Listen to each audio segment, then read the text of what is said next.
right, before, actually, honestly, what I really want to start off with is I really want to recognize Melissa back there and Thomas stepped out of the room and Andrew for the great job that they've done all year putting on this training. And I'd really like for us all to stand up and give them a round of applause because they have to have it.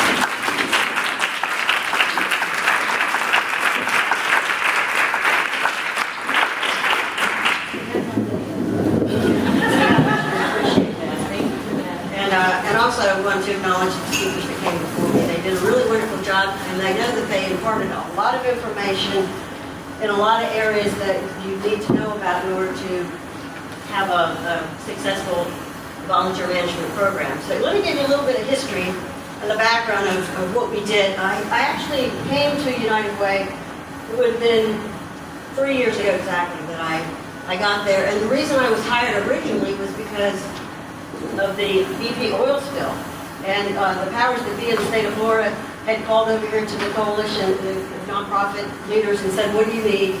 We'll do whatever we can to help you. And they put together a team and said, here's some money, get some vistas, round them up, and then find out what you need. And then when you find out what the need are, we're going to jump in there and do some work. But as it turned out, the spill wasn't the major disaster that they thought it might have been, like the Exxon Valdez, because this is something they did right away before they even really knew the extent of how bad it was going to be.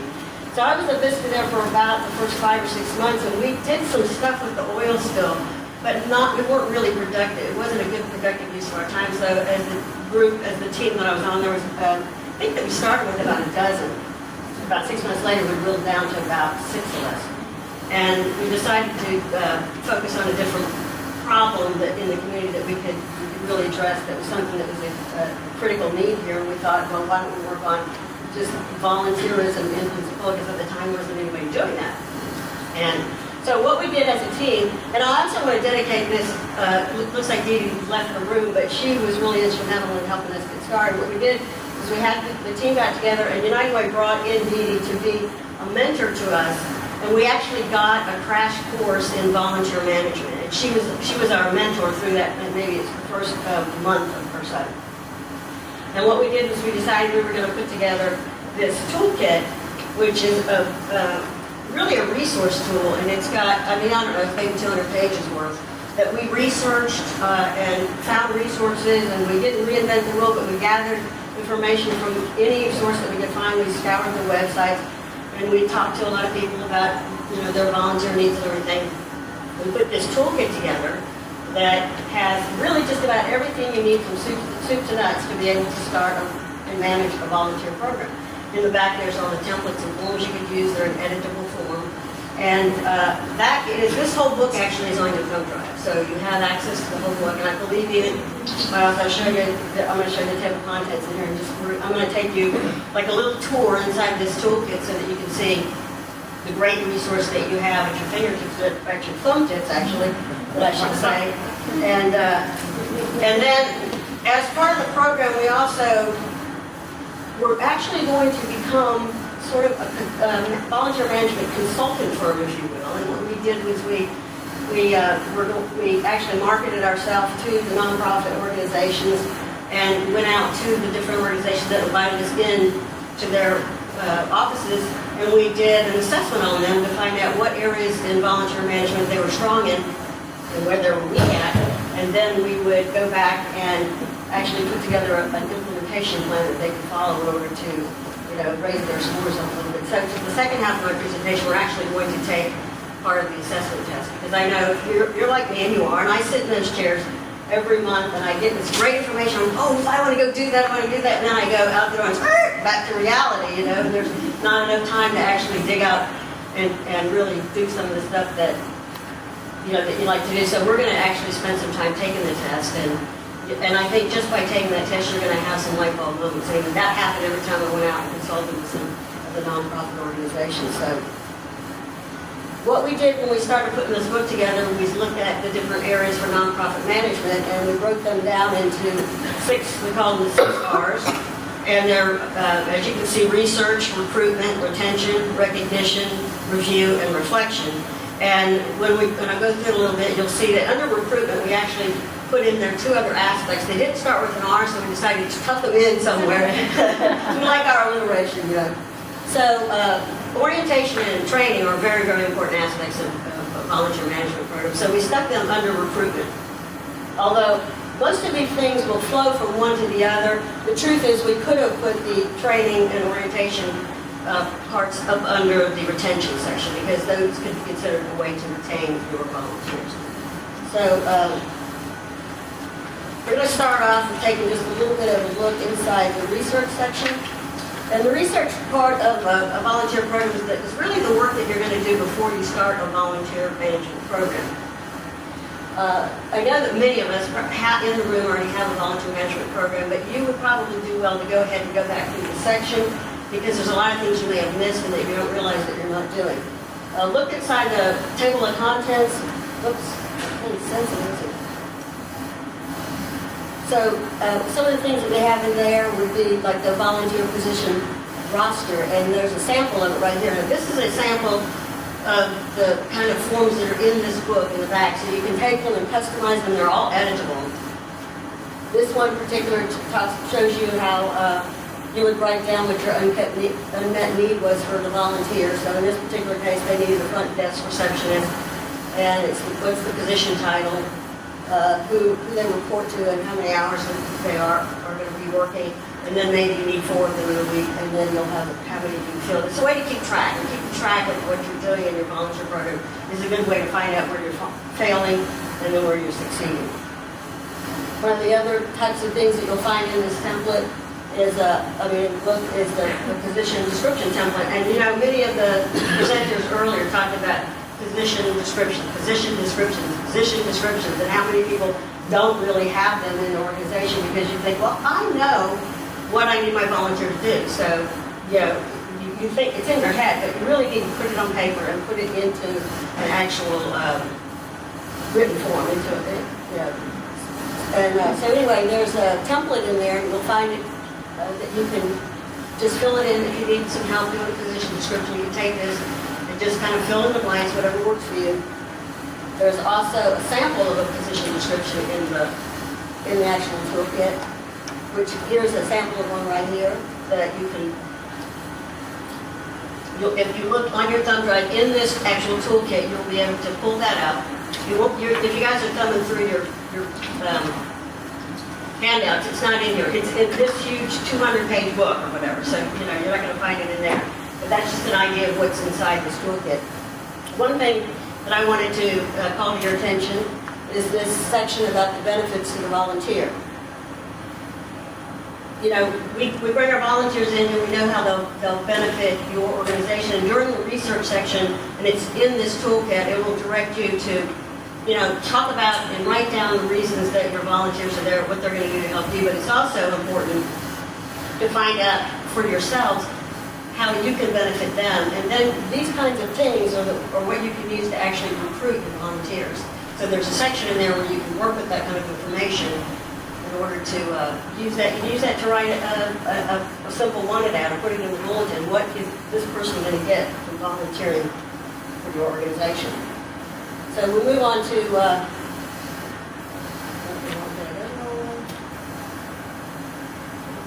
sorry guys. Oh, that's right. Okay. So then, also in there, there's a section about there's a program calendar. Many of you, nobody else up here presented the idea of having a program calendar, but that's an important thing to do if you have a volunteer management program going on, and you want to keep in the calendar. It's like a living document, something that you want to write all the dates that you have that are coming up and how you want to plan your program, that you keep on track and figure out what you have to do next in your stages. Some of the elements of the program calendar would be recruitment events, recognition events. You have your orientation and training dates. You want to keep them on there. If you maybe are working with the church, you might have to have meetings for working with going there and getting the pastor or the minister to put a meeting together so you recruit volunteers. Some other things you might want to put on there are the birthdays for your volunteers so that you can keep track of when you're going to send out appreciation cards, and if you maybe have one event every year that you're going to recognize your volunteers in. The next section we're going to talk about is the recruitment section, and there's been a lot of talk about that earlier already today. In my experience as Yeah, in advertising, I always heard the term that a person will recall something or act on it, they've heard it 3 times. So maybe the fact that we're presenting it here for the 3rd time, I might be sounding a little redundant, but some of it will stick, I'm sure. And obviously, it's the most important stuff. So you know a lot about recruitment. You've already heard about that. But in this book, in the table of contents, you'll see we have a lot of forms for the recruitment section. So if you go through the toolkit and you need some forms for just an simple application form, there's going to be a template in there for that. We have background checks, we have media releases. I heard a side conversation earlier about somebody who put some pictures in a magazine and it was like, we're really allowed to do that? Well, there's media form in there that you can take and just have your volunteers sign up. We do that when we recruit them and we get them registered. We just do it automatically so that we don't have to worry later if they're in their picture in some kind of situation where they're not going to want to be in. And then this recruitment tool template is something that's rather extensive, but it's in there to really help you to figure out what you're doing with your recruitment plan, and you can plan it one step right after the other. When I was a Vista and I was doing this program, I would go out and talk to and assess different organizations. And when we were developing it, we were lucky enough that Greg allowed us to use Brace as the guinea pig, and we actually used Brace and 211 because they were stationed right there in the United Way office. So we went through there and did an assessment on their volunteer management program. And this is an example of a sample recruitment plan that we put together with Brace for them to follow.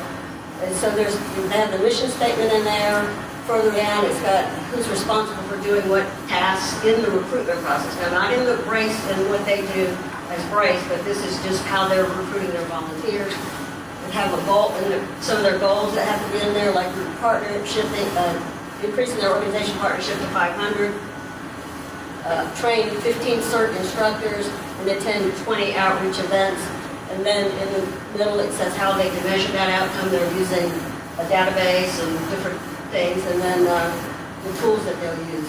And then at the bottom you can see where they have the volunteer position information, so how many volunteers they needed. They need data entry people, they need CERT instructors, they need marketing, they need warehouse management, that kind of thing. And it'll say how many hours a month that they need them for. And you can see there's who their supervisor is, and in the last corner it's like, is the position description written? And you can see they got all their position descriptions written at the time we came up with this plan. So as I told you, that recruitment, underneath there we had the orientation portion, and the table of contents for that are up on the board. There are,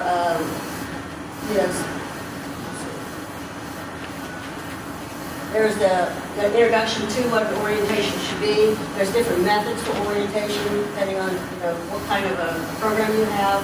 A facilities checklist is in there, because you might want to use that in orientation. I think it's really important. Talks about staff introduction. And also talking about the facilitators that you're going to use, how you're going to find them, how you're going to train them to then go ahead and do your orientation. And then also we have the training, and I'm showing you the table of contents for that.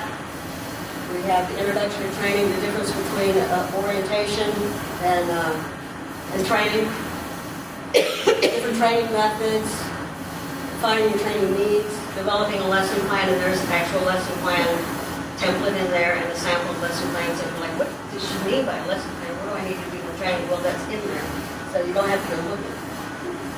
The next section we have is the retention section, and this is the section where we're talking about keeping your volunteers engaged in your organization, keeping them coming back, maybe bringing more friends with them to continue to engage in your program.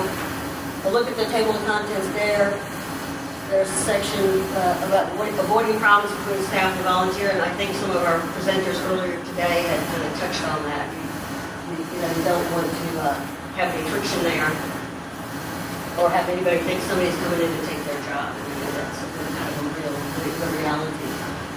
We also have, this is the fun part. I'm going to show you just a little taste of some of the fun things that are in there. That we have this motivational analysis, and I've only put up a couple of questions on it. I think it's like maybe a 10 or 15 one-page kind of questionnaire. But when you give this questionnaire to your volunteers when they come to sign up, it's just a real quick thing. It'll give you an idea. Like looking at let's say I'm going to just go to the first one. It's A. It's When doing a job, I prefer to have specific goals. B, I prefer to work alone and I'm eager to be my own boss. Or C, I seem to be uncomfortable when forced to work alone. So they would answer, there's no right or wrong answers, but they will answer that. And at the end, you can find out what their social motivator is.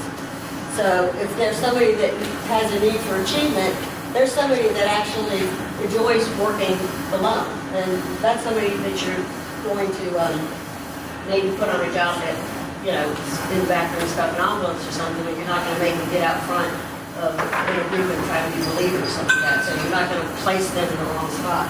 If it's somebody that has a need for affiliation, they enjoy friendship, and these people really enjoy the social aspect of volunteering. There's somebody that you definitely do not want to stick in the bathroom stuffing envelopes because you're surely to lose that person, they'll lose interest and want to move on. And then you have the group that has the need for influence, and these people are decision makers. They really do like to work in a group for the most part. They instill confidence in others. They're charismatic. They enjoy a spirited fight. And these are the kind of volunteers that I would like to have on my board of directors. So you can identify this kind of a person when they come in there for this. You can maybe bring them up the ladder of all the other factors in there for them to get on your board. But anyway, this entire test is in this toolkit, and others just like that. There's a lot of things like that in this toolkit. In the recognition section, at this point, I'm not going to necessarily give you the table of contents and details in there because I just wanted to give you a taste of what's in the toolkit. On recognition, we've talked a lot about that already today, about how you can recognize your volunteers with thank you notes and recognition and newsletters. And maybe in some cases, you're going to bring them up in front of a whole group of people and give them a trophy and give them an accolade that way. And sometimes they don't like that. I was at the United Way annual meeting last week, and I know there was at least one person that didn't want to come in front of the room to be recognized. And he's the guy that's usually in the back running the camera for us, Tom. And Andrea said, I will not bring you up here, Tom, because I know he would kill her afterwards. And then there was Amanda, who probably didn't want to be up there either, but she managed to get up there and get through it pretty good. I think she did appreciate that. And then the fifth one is review, and this is where you actually look at your volunteer program and go through it and review it and find out what you're doing right, what areas you're doing wrong, and how you can report your volunteer program up the ladder maybe to your board so that they can see how the whole program is working. And then lastly, we have the section of reflection, and reflection basically it deals with the service learning aspect of volunteering. This is the one section in most organizations that they scored the least in, but I have to say, Bray scored the highest of any of the organizations that I look at. And what this is about is just getting your volunteers to really be thoughtful in a formal way about what the services that they're doing for their community and how their work is helping out the community. I would say that in any volunteer management program of the 6R's, this would be the last one that you would want to work on. I would say after you get all the others up and running and humming and fine-tuned, then you want to take this aspect on. And usually when I interviewed and assessed the programs that I did assess, this was the one that they really scored very low. And it's like, well, we don't do anything, we never do anything about that. But we're going to be taking some of the tests here, so if we have enough time to get to it, we'll see what I'm talking about. So at this time, we're going to go ahead and take an actual review. And you've got a handout that's about, it's like this, it's 4 pages, but we're not going to actually do the very beginning one first, the research section. So I don't know, you know what, I don't have a clock, so I don't even know what I'm doing on time. I meant to bring my phone up. Okay, that's fine then. So we're going to actually sit down and do this assessment, and I'm going to tell you how, when we came up with this tool, you see this? Got it? The way this assessment came about was when we created the toolkit, and then the idea was to go into the community, go to the nonprofits, and what I was doing, at the end of the program, when we actually finally got all the pieces in place, the truth is the team had whittled down to really just, there was 2 of us. And one of the person on the team was not going to speak to anybody because she was very, very shy, and she was like, I'm not going to do that part of the project. So it was my job to go out into the community, and I had the different nonprofits that would actually give me information and actually invited me in to review their program. And so what we did as a team, though, is we came up with these questions that on this questionnaire that would give a score as to how well they were doing in each of the 6 areas. And then, based on that, I would take report them. I'd go into their organizations. I'd kind of poke around a little bit. They'd give me their outline of what they were doing for their volunteer program. And then I would just kind of sit in and watch, do the assessment with them, and then go back and write basically just like an implementation plan, like I said, of what they're supposed to do. So we started with this. This plan is something that you can do on your own. You don't really need to do it here. It was designed so that we could leave it behind if necessary. Then you pull this back out maybe a year later after you look through the toolkit and implement the system and you see how you were doing. Now this is going to look very much like the thing that Dee Dee brought that we did earlier. A lot of the questions are going to be the similar nature. And as you can imagine, because Dee Dee was our mentor when we started this project, so you know, it kind of makes sense. So we're going to start actually under the retention section. So if you just turn to the second test, if we have time, we'll go back to the review. But I want to take them in order of the probably the importance that you all would probably like to see. Since you already have volunteer programs in place, the review part is something that I think is very important. But right now, we'll just start with. Actually, did I say retention? That's not where we're going to start, though, do we? We're going to start with recruitment. I think these are recruitment. Just turn to the page that says recruitment. Okay. So we're just going to go through it. I'm going to kind of walk you through this. You'll get the hang of what we're doing here. But the question, it just makes it easier if I can explain it as we go along. So in thinking about your volunteer management program in the area of how you recruit, answer on the number 1 question, and I think you'll notice that there's bullets there. They're supposed to be numbered 1 through 5, and that's the score, the points you're supposed to be giving. So it might, at the beginning, the rest of them, I think, the 2 on the bottom are right, but anyway, you'll get the hang of it. So question number 1 is, do you have a written recruitment plan? And you want to give yourself 1 point if your answer is no, and I don't know how to write one. Give yourself 2 points if it's no, not formally written, but we have a general plan. 3 points if it's yes, we have a written plan, but we don't really use it. 4 points if yes, we have a written plan that we implement consistently. And 5 points if you have an it's a written plan, you review it, and you revise it periodically, which might be about once a month. Maybe, once a year, possibly like every 2 years. You want to at least look at it. Question 2, please select the most accurate statement for you. We don't screen volunteers before they start, but we should. We screen volunteers with an informal interview, and that would be like if you just run into somebody in the streets and you're like, hey, you want to volunteer? And they say, sure, and then they're in the door. Give yourself 3 points if you screen volunteers with a written application, 4 points if you screen volunteers with an application and a formal interview, and 5 points if you screen with an application, an interview, and any other application type of tool like background check, or maybe you'd have to have them do a skills test or something like that.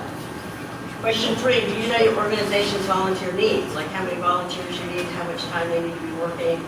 We're going to define what you actually have to have them do. So 1 point if you have not defined your volunteer needs, 2 points if you have a general idea of how your volunteer needs, and 3 points if you have defined your volunteer needs.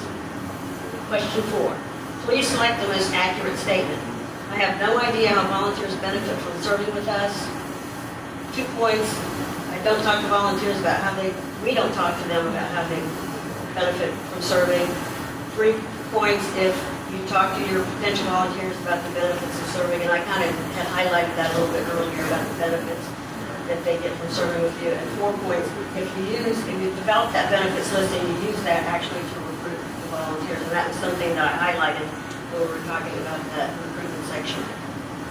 So go ahead quickly add up your score, and the total you could have gotten is, the maximum was 17, so whatever that number, just put it down the bottom. We're not going to do percentages, but I used the percentages when I was doing their assessments and implementation plan.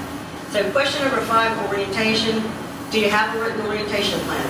No, we're not going to know how to write one is 1 point. 2 points, we're not formally written, but we have a general plan. 3 points for yes, we have a written plan, but we don't readily use it.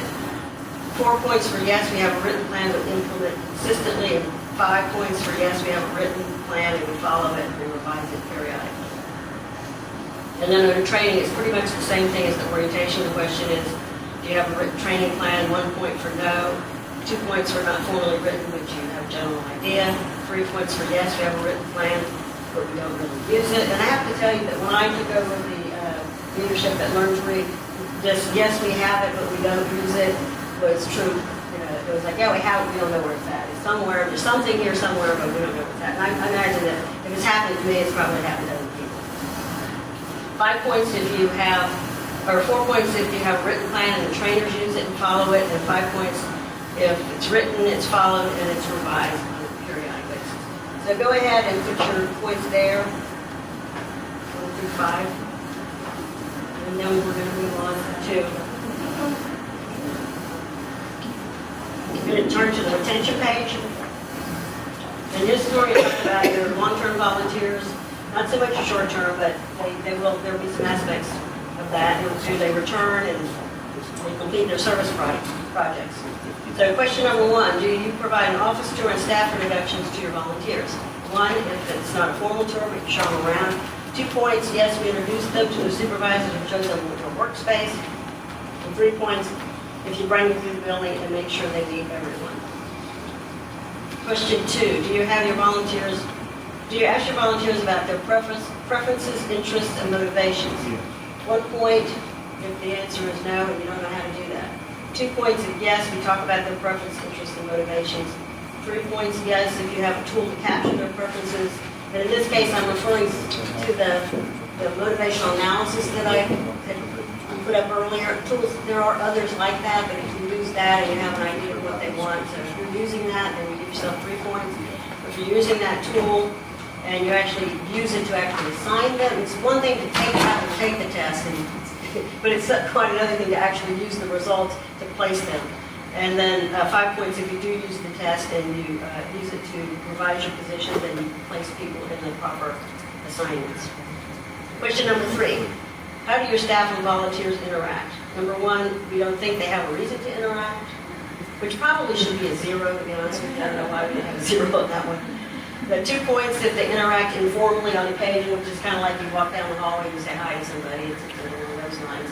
3 points if the staff sometimes passes off busy work or menial tasks to volunteers. And I don't know if anybody's seen witness to this, but I actually have, and it's not really too cool for the volunteers to feel like, well, I'm just doing this, that's dirty work.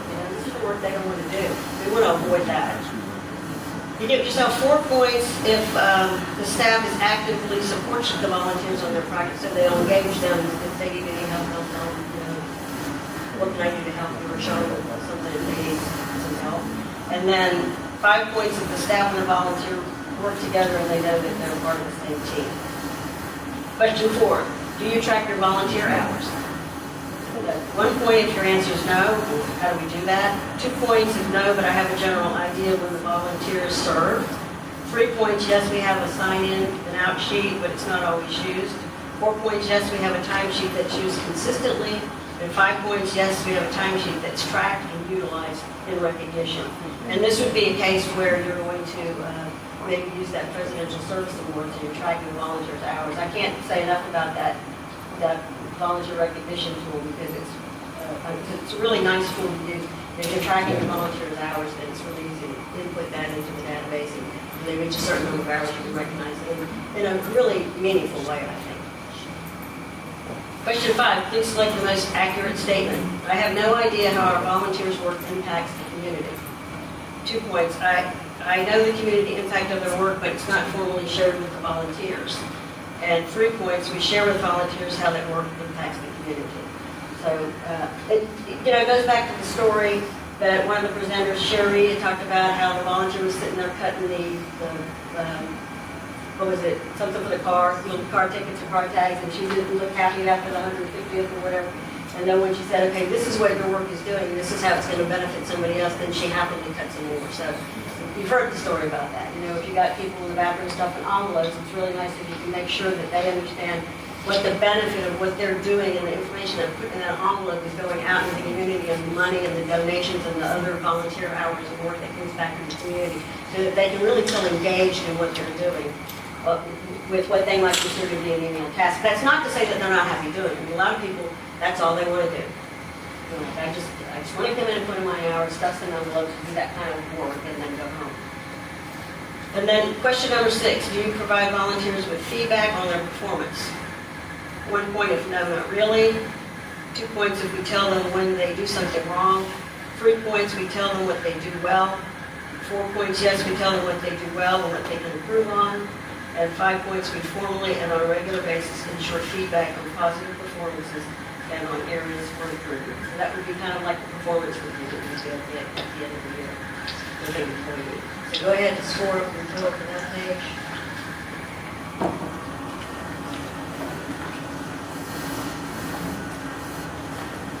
And then we'll do the recognition test. Recognition is the part how you motivate your volunteers, reward them, and recognize the volunteers. So there's only 5 questions on this page. Question 1, do you have a written recognition plan? 1 point, again, do not have a defined recognition plan. 2 points, it's not formally written, but we have a general plan or an idea. 3 points is yes, we have a written plan, but I'm not sure where it is. 4 points for yes, we have a written plan that we implement consistently. And 5 points is yes, we have a written and implemented plan that provides at least periodically. Question 2, how often do you recognize or thank your volunteers? 1 point, we don't formally thank or recognize volunteers. 2 points, whenever I think of it. 3 points, we do it at our annual appreciation event. 4 points, about once a quarter. And 5 points, once a month, at least once a month. Question 3, do your recognition efforts utilize multiple methods of thanking volunteers? So think about other ways of dealing with it and what you're doing. And one thing I would point out in the toolkit, there's one sheet that has 101 ways that you can recognize your volunteer. There's some very simple, inexpensive ways. It's in the toolkit. You can find that in the recognition section in there. There's just more resources in there, the hundreds actually that are in the book. So, 3 of you don't really recognize it more than one way. Yes, we recognize it in more than one way. 3 points, and yes, we tailor our recognition to our volunteers' personalities and preferences. And there's also a form there where you can actually just find out what it is and how they like to be recognized. Like I said, some people don't like to make a big to-do over them, but they like that nice little thank you note. Some people want gifts, some people don't want gifts. It just depends. And then it's also like what kind of gifts do they want? Maybe gift certificates or, it just depends. On that note, Manette, I'm going to interrupt you for just a second. Yeah. Thank you cards around. The names of the presenters, I've already written a note at the top, so if y'all just keep it consistent with that. Thank you. That's fine. Front and back. And front and back. So you don't have to on the front. It looks like a postcard. You're going to put a stamp on the back. That's what I thought. So I never wrote on the back. Melissa, do you have those 4 sheets? Are they there? Right, so we can go ahead and kind of pass them on, I think. The last question, number 5, is do you use any national awards to recognize your volunteers? As we wrote this question, we were really thinking about the Presidential Service Award. I don't think a lot of organizations are aware of that program out there, so whenever we can, we get a chance to talk about it, that you guys can log on and try to get that going. How am I doing on time? We've got about 20 minutes, so I'm moving fast. if you want to move fast, I'm sure Nobody would mind, okay. Well, see, because we could go through the rest of them, but I had originally planned to just stop there and really end it, because I thought we, might be going a little bit longer, but I think part of the thing is she covered a lot of my information earlier, so I don't want to be too redundant. I know we probably all have busy days. So anyway, at the bottom of, on this thing, I'm passing out now a score sheet. And let me have one of those. I actually didn't write one.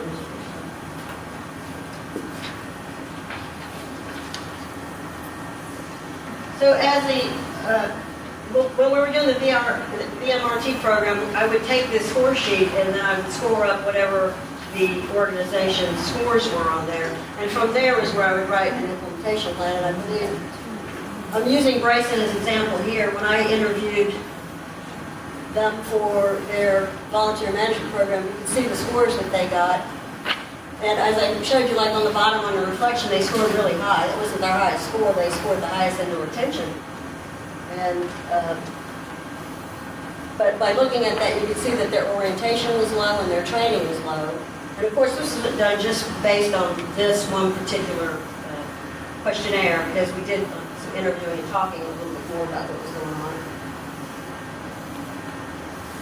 And then I took that back to the office and wrote an actual recommendations on what it would take for Brace to improve their program. So for Brace, they were really doing a good job, but they didn't have a formal volunteer management program written down.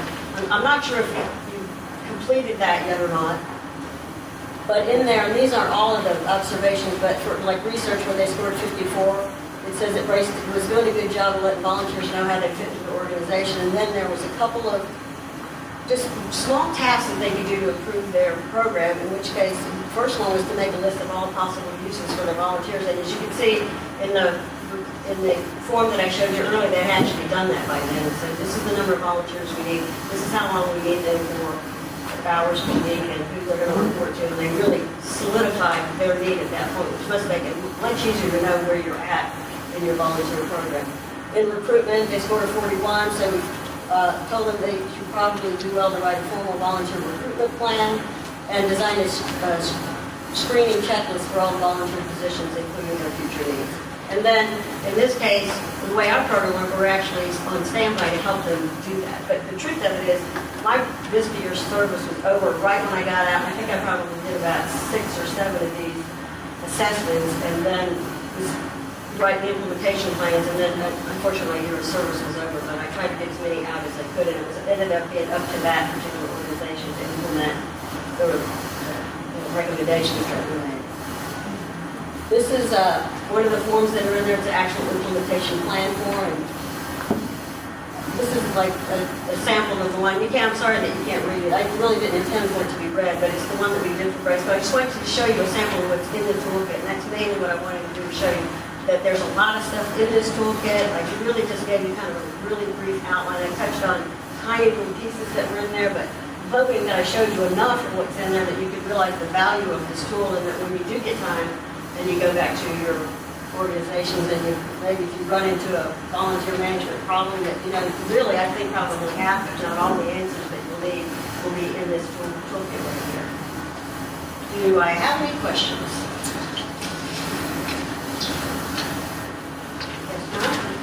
Well, then that's going to conclude my presentation.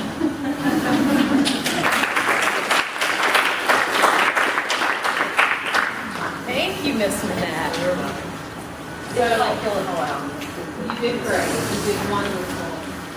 I haven't looked at that information in 2 years, you guys, and then, like, oh, okay, I'll present that.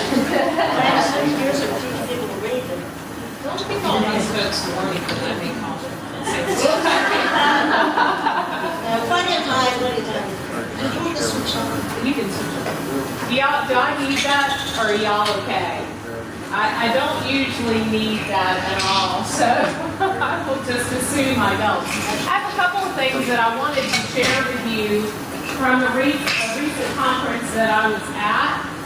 And this is on your flash drive. It is not in the handouts that you have, because this is actually from a conference of the United Ways of the Gulf Coast that was Tuesday. So unfortunately, I didn't have time to actually have it in your printout, but it will be on your PowerPoint that's on your flash drive. For another real quick point,